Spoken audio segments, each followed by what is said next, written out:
Hello, you lovely lot. I hope you're all safe and well.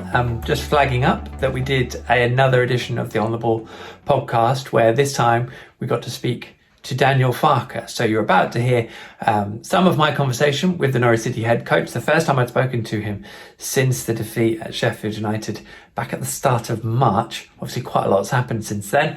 You'll hear some of that, and then a clip from the podcast, which you can catch on all your usual podcast feeds. It's called On the Ball. Look it up. It's the Athletics Norwich City podcast, and it is out every week. We've been going all the way through lockdown, and of course now we almost have some football to talk about too. There are more editions coming up, 2 more before the start of the season. I hope you enjoy it. In the meantime, before you subscribe and get involved in all that, you can watch this.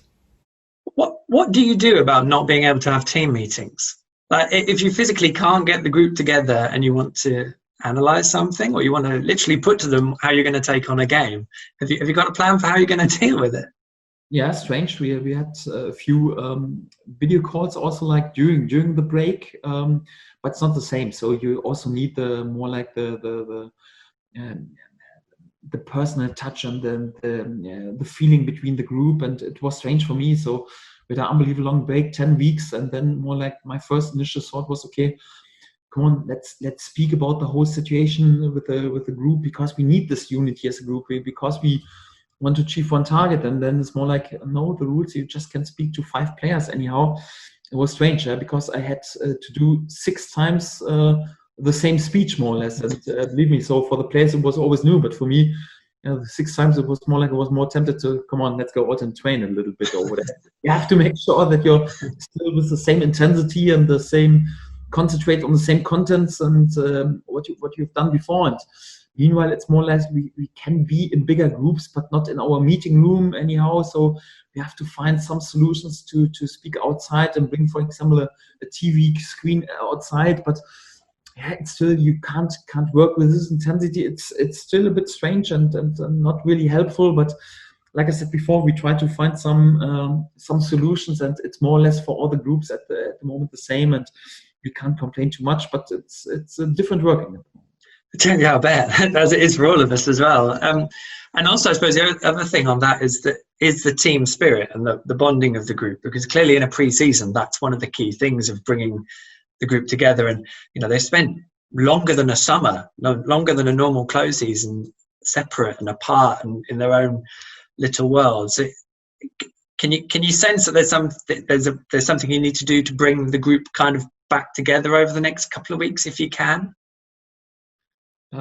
That's a great challenge, if I'm honest. So we were, of course, speaking in the beginning of the break. It's more like, once we are back together, let's have a team evening, perhaps a barbecue together to get again this unity. And then the situation develops, and it was pretty clear you can't do this. So it's more like you just can play in small group and train in small groups, and even right now they are not allowed to sit together in the dressing room. Everyone comes separated in his own car.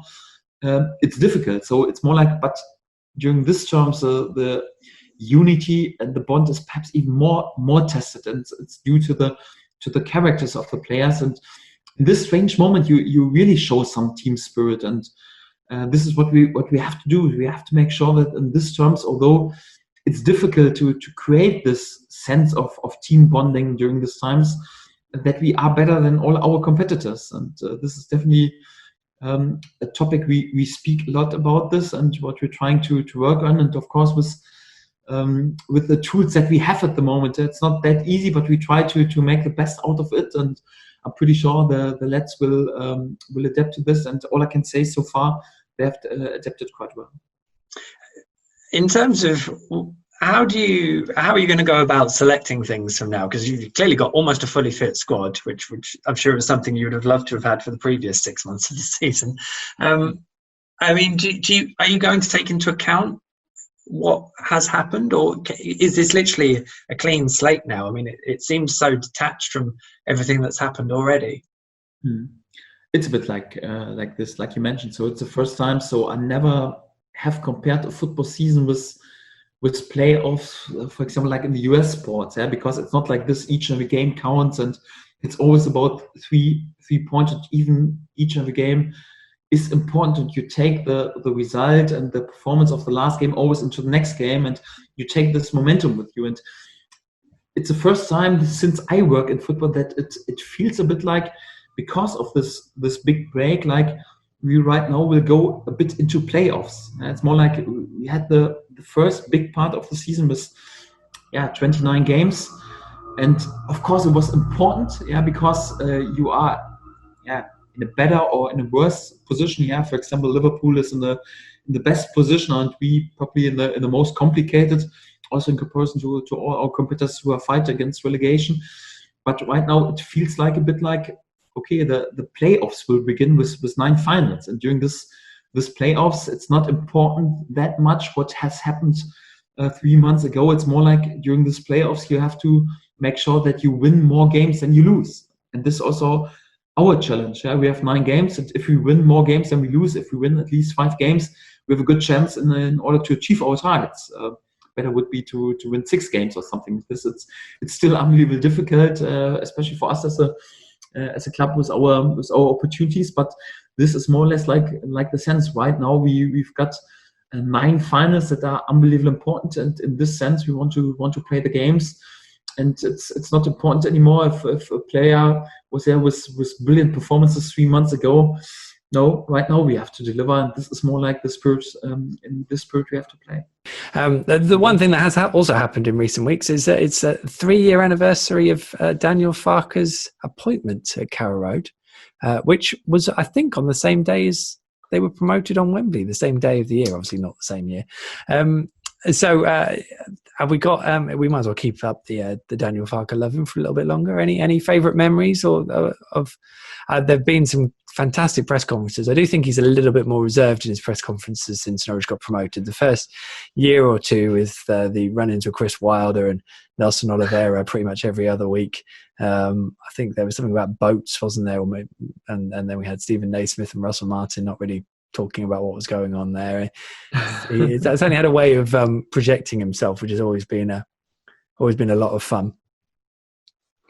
Yeah, indeed, and like I say, nice to hear his voice again. I think, well, first of all, 3 years is no mean feat. Actually, I was looking back, and actually, since Dave Stringer in '92, only Worthington has made it to 3 calendar years, which I kind of couldn't believe, really, because it doesn't feel like we're a Hiram and Farham sort of club.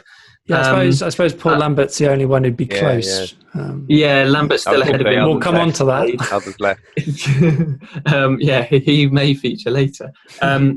But in terms of favourite memories, I mean, I was, obviously thinking about this before we came on.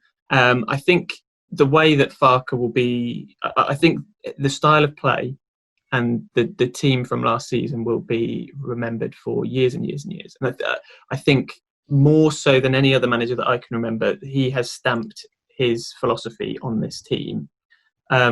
If I had to pick an individual memory, I mean, it's probably the best game I've ever been to is that Man City game. Just the way they played, and again playing without fear and taking it to maybe possibly the best team in the world at that point is something I never thought that we'd see at Norwich City. And so whatever he does from now, if it all goes like Paul Lambert, then he's given us that. That's great and everything, and the football's been fab. I'm sensing a but. There was some time, I believe, within the last 3 years, that game where we beat Ipswich 3-0, and there was a fight with an ex-manager. And it's a cliche, of course, it's a cliche. But my favourite moment is the wink, and I'm calling it. I'm calling it for this reason. A forgotten fact about the wink is that it didn't come at the end of the fight, right? When you see all the footage now, it's all been cut together, so the wink's at the end. It's Daniel Farke going, "Hey, I got him." But it didn't come there. When you watch the footage as it happened, it's about halfway through. It's before it all goes completely mental. It's right. He knows he's got him. He knows he's got him ahead of time. As it's kicking off, he's looking the other way going, "I got him." That's my favourite moment. And it's my favourite moment because it's got remembered all backwards. And possibly because we beat Ipswich 3-0. But yeah, it's that. And all the good football and stuff. That's a good one. What about you, Michael? What have you got? I feel like there's you've got two extremes there in terms of favourite moment. Go between. I think. I mean, the way he was sort of carrying himself around the celebrations, clearly plastered like everyone, but just sort of this demure and demeanor of, doesn't matter what's going to happen around me, it'll all be fine because look at what we've done. And I think, I suppose, in a way, I think maybe take it back to the Arsenal Cup game within 8 weeks of his appointment, and you had 9,000 Norwich fans travelling to the Emirates for a League Cup game where they weren't necessarily going to play a full strength side, although they pretty much did because of the pressure of so many fans going. And they had all the Daniel Farke masks out. And half of that time, they got smashed 4-0 at Millwall, and everyone's thinking, this isn't going to work. Just the remarkable amount of goodwill he has had at the club since the very start.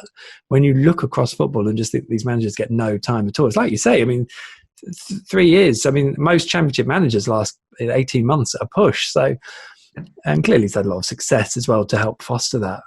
But yeah, just a remarkable amount of goodwill from so many fans. I think that sort of sticks in my mind, and how he's managed to kind of repay it and keep hold of most people's respect in that time.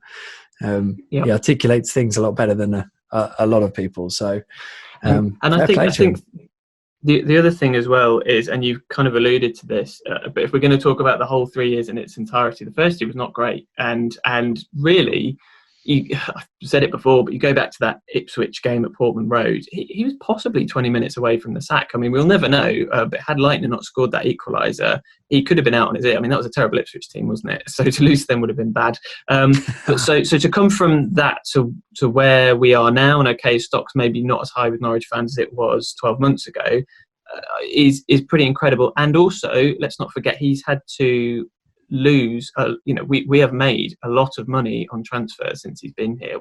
He's had to lose some very good players and rebuild a team around players that have come in for much more modest fees. So we're telling Norwich fans what they already know, but you can't really underestimate the job that he's done.